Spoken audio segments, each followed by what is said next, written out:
Kyler Murray, eight or no, whatever it is. They keep leaving guys on base. spoke today about all the weapons that he's got and being able to go to any of them and all of them at any time. I mean, that's kind of football. Obviously, it's hard to, you want everybody to have 100 yards every game. You want everybody to eat every game, but it's tough to.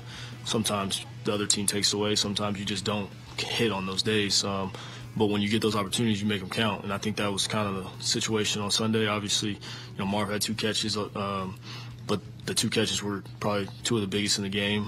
Mike had a couple more catches. Trey had a couple. It was it's just sometimes the flow of the game. Yeah, it was a very balanced effort last week against San Francisco. There's no doubt about that. Michael Wilson had one of his better games. Trey McBride was much more involved. Obviously, Kyler ran the ball more. James Conner in the second half was unbelievable running the football. It's you can't check every box every week, and yet, Gambo, that has not stopped anybody in this town or anybody on this station and I'm not saying we're wrong to do so. Pardon me, for continuing to focus on Marvin Harrison Jr., right? And a wonder, when's the moment? When's the game? When is it going to happen? Because we've had a quarter, but that's it so far out of Marvin Harrison Jr. Yeah, talk about his struggling with the catch rate. He's getting targeted a decent amount of times. No doubt. But he's just not catching enough passes. 1 catch on 5 targets last week in the first half. You look at that and you say, okay, what's going on now? Obviously, he made the big catch on 4th and 5, and that was Kyler Murray back foot throwing the ball with the blitz coming. But we're sitting here looking at Marvin Harrison Jr., and I look at a guy who's on pace to have about 60 catches, a little bit over 60 catches this year, and I'm like, man, it's like I expected so much more. I expected it to be better. Should I have not have expected it? I don't know. I kind of thought that he was going to have one of those great rookie seasons. The kid's got all the talent in the world, but it's just the connection between him and Murray has not been there. Oh, my friend, I believe you have stumbled upon the question now that I'm starting to ask myself a little bit too. Should we have thought this? Did we just set the bar way too high for Marvin Harrison Jr.? Oh, man. I was saying he was the best wide receiver prospect. Today, ranking the top 10 NFL rookies, I'll give you one guess who was number 1. It was Jaden Daniels, right? Malik Neighbors was number 2. Brock Bowers, the tight end for the Raiders, was number 3, and then Marvin Harrison Jr. came in number 4. And this is a national story. This was on ESPN, and I read it, and just the first sentence alone, Harrison has lived up to the hype he received when coming out of Ohio State as a generational wide receiver. Okay, then the second sentence, following a slow start in week 1, Harrison ripped off a string of impressive games with 4 touchdowns and 275 yards. He had one quarter. Why do I have a hard time reckoning those words? Like I read because them, they're looking at stats and touchdowns, and we're looking at the game. We're watching the game. We're watching the Cardinals go 29 minutes without him, getting a target in a football game. We saw the first quarter against the Rams, and then nothing after that. And we're trying to figure out why this kid, who is genuinely regarded as the top player overall in the draft, why he is not being more of an impact player. Yeah, and you're right. They're looking at numbers. They're probably not watching the Cardinals as close. I would assume they're not watching the Cardinals as closely as the rest of us are. And we've kind of seen the back shoulder misses, and we've seen the all the targets and none of the connections. And we've, I'll admit it, we've kind of obsessed about it. It doesn't feel like we go more than a couple of days without talking about Marvin Harrison Jr. And is this the week they get him on track? How can they get him on track? And we, on the flip side of the coin, we do also have to acknowledge what Kyler acknowledged just a second ago. Yeah, he got targeted 7 times in that game. Yeah, he only had 2 catches. It was a big catch, right? It was a big catch, by the way. There's a grand slam home run for the Mets. Oh, I missed it. Oh, man. I missed it. You were looking down at your notes, not paying attention. Francisco Lindor, grand slam, and Philly is in trouble. Oh, the Mets are 9 outs away from eliminating the Phils. They're in trouble. We got to find that guy on the street. The man on the street. We still got the birds. Yeah. Trey Turner, he sucks. One of my favorite videos ever. Yeah, we'll have to find that. We'll have to follow that guy again. Get the man on the street reaction. They just took out Hoffman and brought in Estevez to face Lindor. Yeah. Oops. 4-1, top of the 6th right now. The Mets are leading the Philadelphia Phillies and could eliminate the Phillies with a win today. But what I was going to say was, so back to Marvin Harrison Jr., is that the catch he had was huge. Right? It was huge. Yes. And so biggest of the game. I'm starting to wonder if we should have done a better job tempering our expectations going into the season. We should have done a better job saying, hey, and I remember we tried.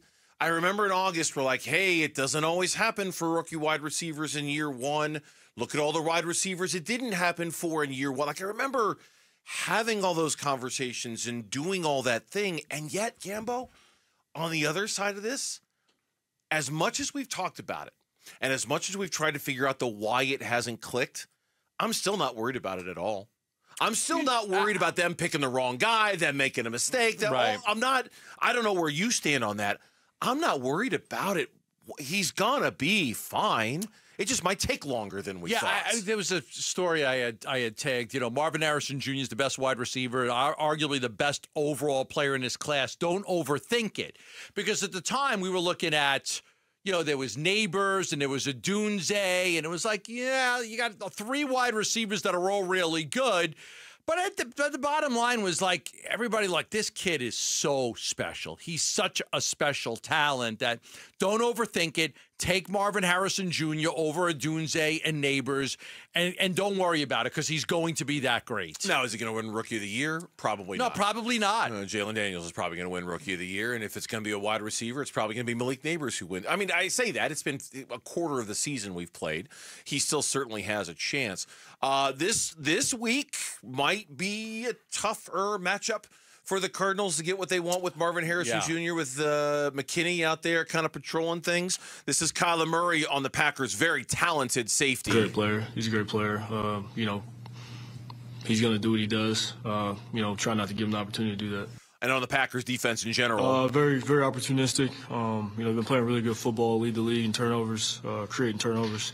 Got a lot of great players. It's going to be a good challenge for us to go on the road, place I haven't played before personally. I'm really excited to go up there, first time.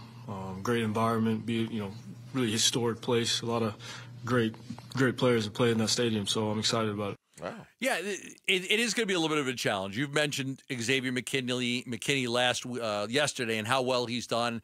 Interceptions in each of the first 5 games, and just jumps out. Like, he's not a fast guy. I mean, he only ran a 4.6340, slow for a safety, but his ability to read the quarterback, jump the routes, are second to none. They've got a couple of rookies playing real well, too, Javon Bullard and Evan Williams. It's one of their strengths right now is that safety core has done a really good job of limiting top receivers. Kyler was also asked if he's seen anything on film about the throws to Marvin Harrison Jr. and if there's a reason why he can explain that it hasn't happened. I mean, I just think we got to be better. I got to be better.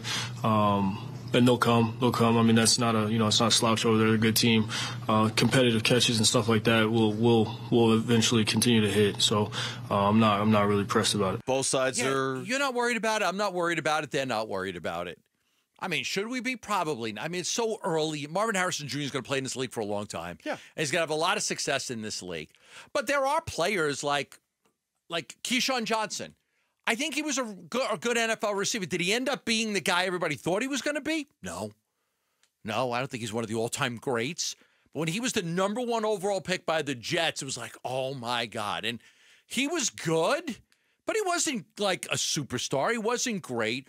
I'm not there with Marvin Harrison Jr. yet either. I think he's going to have a terrific career. I think he's going to, at times be among the top 2 or 3 wide receivers in the league and could be here for a long time. It's just I'm waiting for the breakout game. And I think maybe right after the breakout game, then everything will click for him. Expectations, man. I tell you, they color and they shade everything about being a sports fan. They just do. You go in with high expectations, and it really can change your perception on what is good or what is bad. We all want Marvin Harrison Jr. to be better. I think we all think he will get there. Thanks for watching Bruns Gambo. Click to see more from the guys and hit the button in the middle to subscribe so you never miss a video from Arizona sports.